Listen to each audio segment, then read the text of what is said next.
Welcome back students to your economics class. Today we're going to continue with the same chapter from macroeconomics that we were on, balance of payment. But for today our topic is going to be official reserve account. Before we begin with the topic, let's look into the learning outcomes that you'll be able to achieve by the end of the class. You'll be able to understand the concept of official reserve account in detail, and you'll be also able to analyze its significance. So let's move towards the topic for today, that is official reserve account. Now what does official reserve account indicate? It indicates the reserves of the foreign exchange with RBI. Now we all know that RBI is the custodian of foreign exchange reserves, and that is why we say that official reserve account of BOP is going to indicate whatever reserves of foreign exchange are there with RBI. Now there are basically two ways of showing official reserve account. First case, it says that it can be shown as a part of capital account. Now when it is shown as a part of capital account, balance of payment always balances itself. Now how it balances itself, let's look into this working note that has already been given. Here is the statement of balance of payment, which says that there were certain exports, imports, there were trade balances. After taking export and import into consideration, we have trade balance, and then we have certain invisibles. After adding up these two, we get current balance, and we have capital account balance as well, and after taking both of these into account, we get the overall balances after we consider the errors and omissions as well. So after considering the current and capital along with the errors and omissions, we get the overall balance as $2,150 US million as our answer to the statement of balance of payment. Now whenever this overall balance is going to be a positive number, when the overall balance is a positive number, it indicates an increase in official reserve account.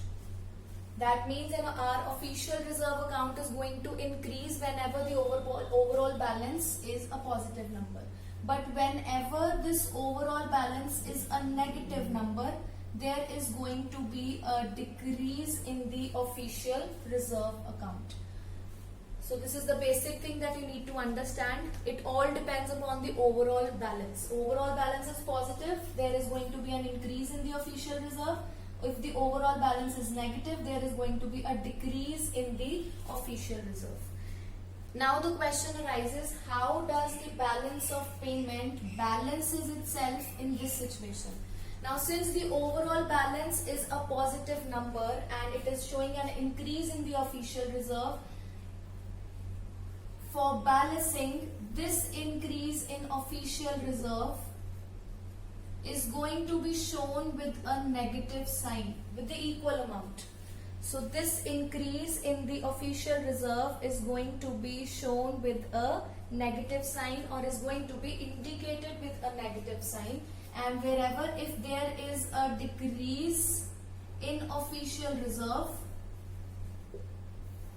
then we are going to show it with a positive sign. So whenever the official reserve account is a part of capital account, we get the overall balance. After getting the overall balance, we are going to balance our balance of payment by official reserve transactions.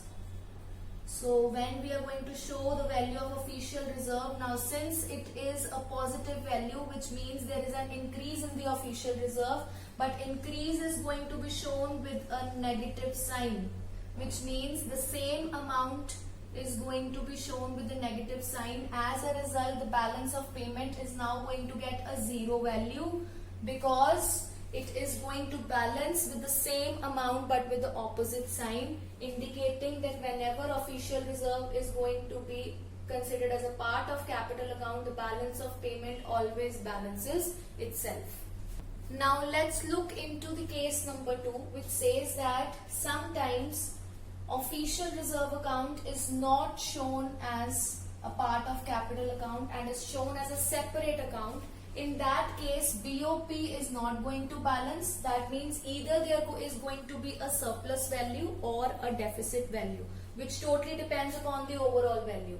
So if the overall balance is indicating a positive value, it is going to indicate that there is a surplus, and if there is a negative value in the overall balance, it is going to indicate that there is a deficit in balance of payment.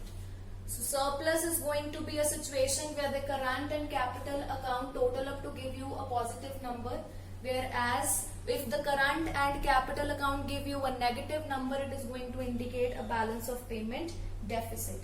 Now in such a situation where the official reserves are not a part of capital account, such type of official reserve transactions are known as below the line transactions. Now why they are considered as below the line? Let's take up an example from the same one. Suppose we have the current account of value 15,296, which is a negative value, and we have a capital account balances as positive of 36,482, and we have certain errors and omissions taken up as 364, and as a result our overall balance indicates 21,550. Now this 21,550 indicates that the overall balance is a positive value indicating a surplus in BOP, but this surplus of BOP needs to be balanced.